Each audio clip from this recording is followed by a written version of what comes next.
সেদিন গিয়েছিলাম একটা স্কুল উদ্বোধনের অনুষ্ঠানে, দ্য সাউথ পয়েন্ট ইনস্টিটিউশন।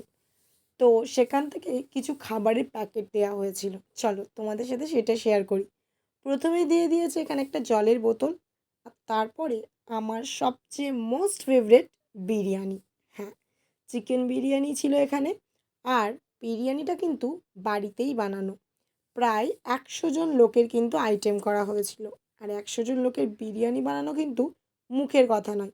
দেখো, একবারের জন্য কিন্তু এটাকে ঘরোয়া বিরিয়ানি বলে মনেই হচ্ছে না। যেমন তার সুস্বাদু কোয়ান্টিটি, তেমন তার কিন্তু কোয়ালিটি। এইরকম নরম তুলতুলে আলুর সাথে আর একদম প্রিয় চিকেন দিয়ে বিরিয়ানিটা কিন্তু জাস্ট জমে গেছিলো। খেতে কিন্তু এক কথাই অনবদ্য। তোমরা কারা বিরিয়ানি খেতে বেশি ভালোবাসো তারা কিন্তু কমেন্ট করে যেতে একদম ভুলো না। চলো দেখা হচ্ছে পরে ভিডিওতে। টাটা।